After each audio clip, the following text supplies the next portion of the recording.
Alors mon nom est Yassine Radmouni, je suis entrepreneur natif d'Agadir et entrepreneur dans le domaine du transport d'énergie électrique. Je suis né dans l'enceinte du port d'Agadir et après ça j'ai grandi au quartier Les Amicales. Donc pur Gadiri. Un pur Gadiri, tout à Parfait. fait. La dernière fois que je t'ai rencontré, Yassine, tu étais encore le président de la CGEM, de la région Souss-Massa. Qu'est-ce que tu es devenu depuis ?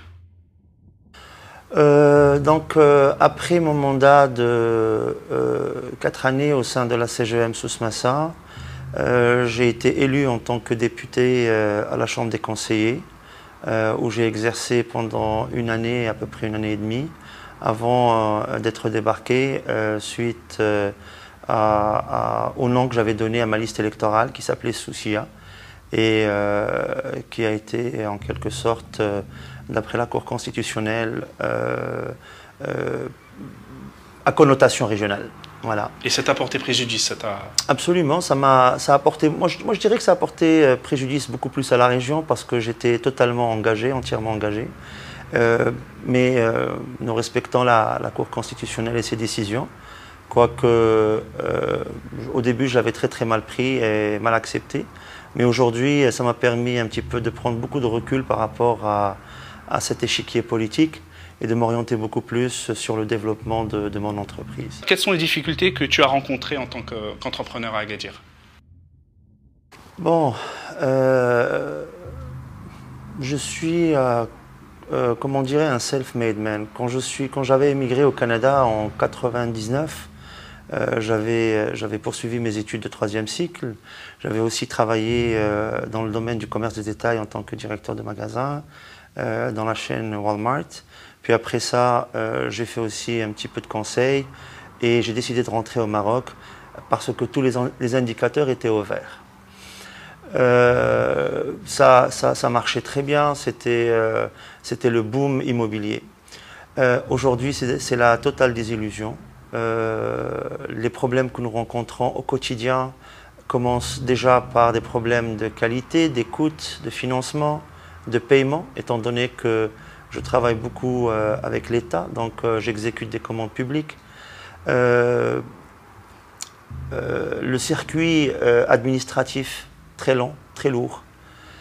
Au niveau de notre région, peu d'appels d'offres, pas de préférence régionale. C'est-à-dire que les entreprises de la région n'ont pas une préférence régionale. Je l'avais crié corps et âme lorsque j'étais au Parlement, comme quoi les régions ne s'égalent pas. Nous sommes le 3e aujourd'hui participant en termes de recettes fiscales, mais qu'est-ce que nous obtenons comme budget d'investissement par rapport aux autres régions? Je n'ai pas les statistiques, mais je suis sûr et certain, juste en jetant un petit coup d'œil sur les appels d'offres qui ont été lancés, parce que la commande publique, à mon avis, stimule la demande interne, et aujourd'hui, on n'a pas assez de travail dans notre région. Aussi, nous sommes appelés à sortir de la région et travailler sur d'autres régions, ce qui nous coûte très cher en termes de frais logistiques, de gestion à distance, et par la suite, couplé à un retard de paiement, comme dirait le simple ou le plus humble des entrepreneurs, aujourd'hui nous travaillons pour les banques. Tout le monde s'accorde à dire que la ville d'Agadir s'est nettement dégradée. Et quel est ton avis sur les causes de la chute ? Quelques indices. D'abord, moi je dirais que l'état dans lequel se trouve la ville d'Agadir est encore assez, je suis assez optimiste, c'est-à-dire qu'on peut éventuellement sauver cette ville. Par contre, la première cause, c'est nous. Nous sommes les premiers impliqués. À chaque fois, on dit les gens d'Agadir, quand on se parle, on dit les gens d'Agadir ont abandonné leur ville, mais nous sommes les gens d'Agadir. Alors, moi, je dirais qu'il faut que les gens d'Agadir, nous, moi, tout le monde, pensons développement local et il faut agir, il faut arrêter de polémiquer là-dessus. Le deuxième élément, c'est nos institutions.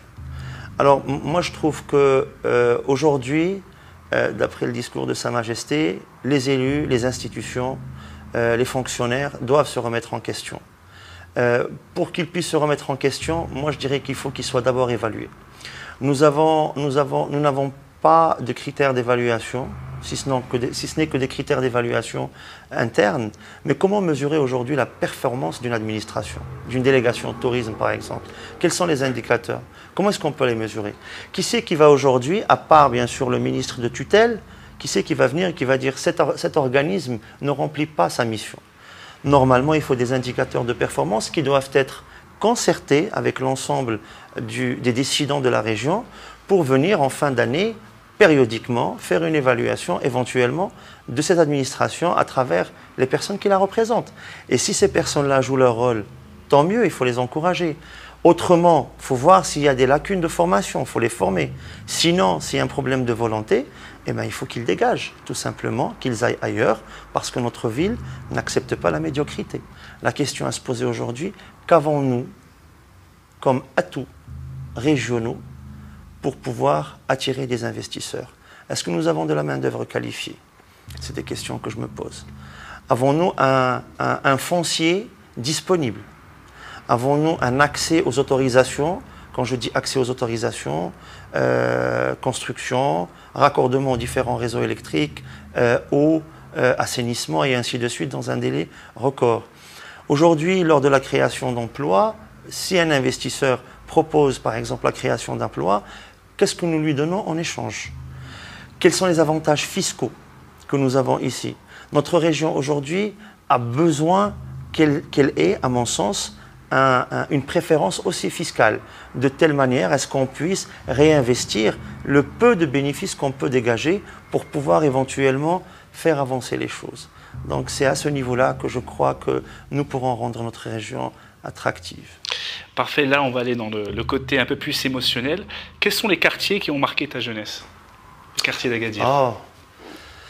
Alors moi je me rappelle parce que j'avais étudié à l'école Mohamed Cheikh Saadi, donc le Batouar, donc l'avenue de Marrakech.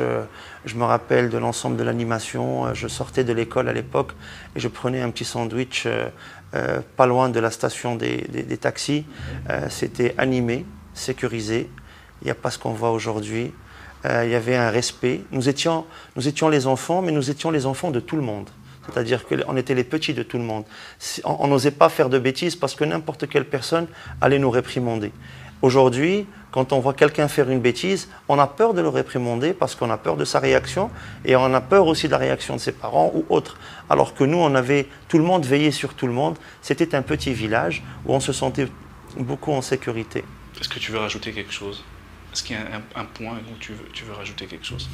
Moi, je dirais honnêtement que toutes les initiatives sont bonnes pour que cette ville redémarre. Il serait dommage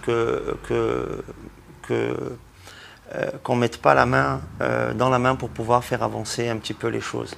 Mais avant cela, il faut une vraie prise de conscience et ne pas attendre que l'autre fasse. C'est à nous de faire aujourd'hui, je crois. Moi, personnellement, je n'attends plus rien, ni d'un élu, ni d'un représentant institutionnel, si ce n'est qu'il fasse son travail, tout simplement, pour qu'on puisse, nous, l'aider à le faire. Autrement, je suis sûr et certain que cette ville deviendra ou une ville dortoir ou juste une ville qui est vivante, bon gré mal gré, pendant la période estivale, donc juin, juillet, août, et après ça, morosité totale.